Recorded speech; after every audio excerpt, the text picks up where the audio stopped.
Trump in Wisconsin, Green Bay legend Brett Favre, and the wholehearted endorsement of legendary astronaut Buzz Aldrin. Today, Puerto Rican superstar Jennifer Lopez will join Kamala Harris at a Las Vegas rally, and Jennifer Aniston posting this photo after she said she voted for Harris and Walz. CNN's Elizabeth Wagmeister is joining us now. We've seen singers and actors and athletes hitting the trail with their respective candidates.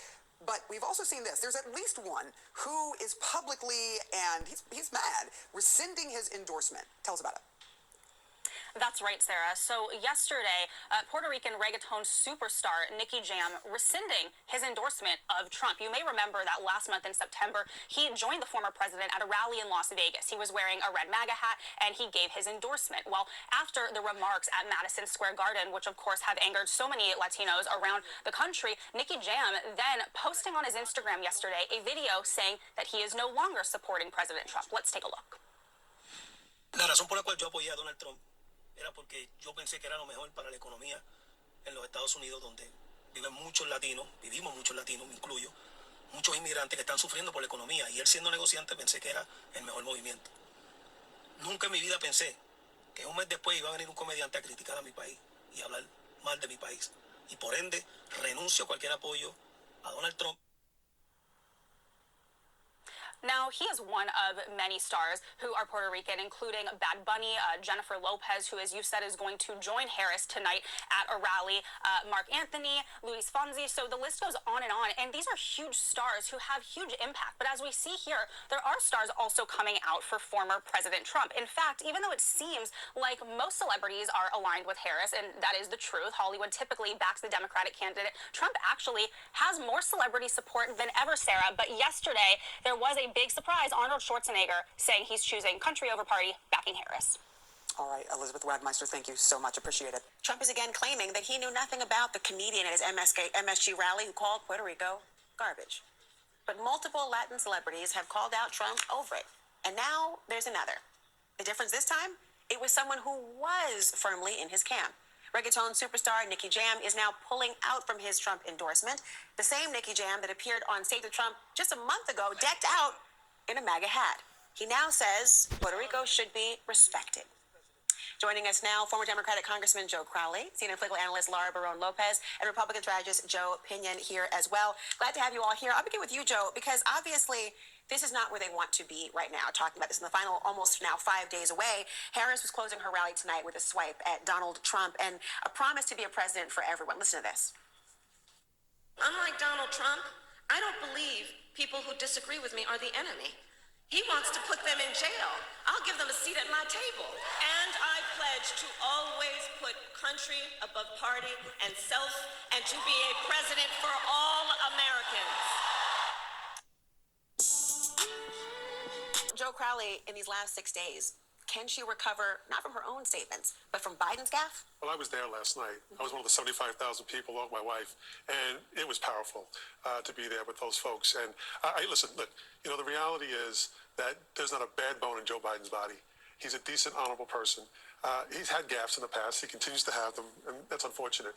At the same time, Donald Trump just a month ago described Democratic supporters of Kamala Harris as scum and as garbage, and there wasn't a blink of an eye from anyone.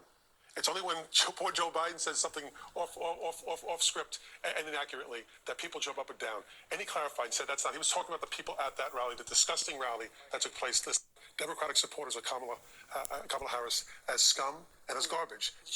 Poor Joe Biden says something off script and inaccurately that people jump up and down. And he clarified and said that's not. He was talking about the people at that rally, the disgusting rally that took place this last weekend in Madison Square Garden. And look, you know, is this what you want to talk about? No, but at the same time, it's not going to change the fact that Trump's people disparage Puerto Rico, they disparage the Puerto Rican people, and that is going to have an impact on this election. Harris as a stone thrown by a man that lives in a very big glass house. Why do you think he is choosing to seize on this particular moment in the way that he has? As a firm reminder to Republican voters all across this country that from 2016 and beyond, that there has been public contempt for any and everyone that has supported President Trump, that has continued to support the Republican Party. And so, look, I would tend to agree with former Congressman Crowley. Yes, Joe Biden has had many gaffes, but it is not his gaffes alone that Republicans arrive at this conclusion. It's when they're being called deplorables, when every single Republican was labeled an insurrectionist, when we have people saying that every single black person that supports President Trump should be looked at quite strangely. All skin folk are not kinfolk. So there has been a permission structure that has been created in this country, in the media, that permeates the political left, that does allow for Republicans to be disrespected. So we are not going to be having a conversation about reaching the high ground of civility over the next 6 days. It's not going to happen. We need to have it over the next 10 years. But if we're talking about this election, I think we should just be honest about the fact that that disrespect has been flying for a very long time out of check. Well, Laura, let me bring you into this conversation because I wonder if it's satisfactory to the American voters to go, oh, but you both do something wrong, therefore they cancel it out. Or they look at this in a very different way. And frankly, Harris has come out to say, as we played it tonight, that she wants to be a president for all. Remember the Fox News interview with Brett Baer? She wouldn't take the bait to try to say something disparaging about Trump voters. So how do you contextualize this in terms of how the Harris campaign needs to address this? Have they done enough? I think she's certainly done a lot. I mean, look, these two instances are completely different, but that's just objectively factual. Kamala Harris, her entire campaign has been saying that she wants Republican votes, that she wants moderate Republicans to vote for her, that she surrounds herself with Republicans that are super conservative like Liz Cheney and Adam Kinzinger, and that she is going to put a Republican in her cabinet. She has made very clear that she wants all of their votes and that she wants to represent everyone.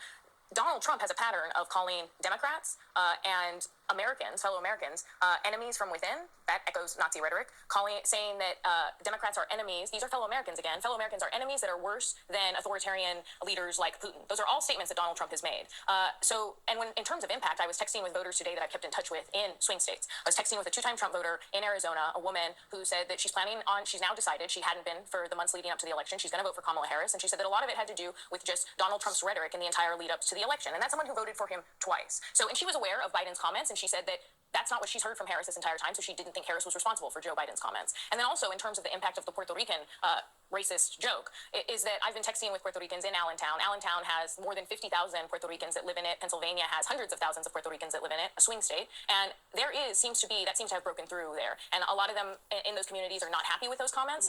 Some Spanish language radio disc jockey that I was talking to there in Allentown said that he has Puerto Ricans calling in saying that they weren't necessarily motivated to vote before, they were a bit apathetic, that they're going to vote now. So in terms of actual impact on voters, it appears as though the racist Puerto Rican jokes is having more of an impact on voters than Joe Biden's gaffe.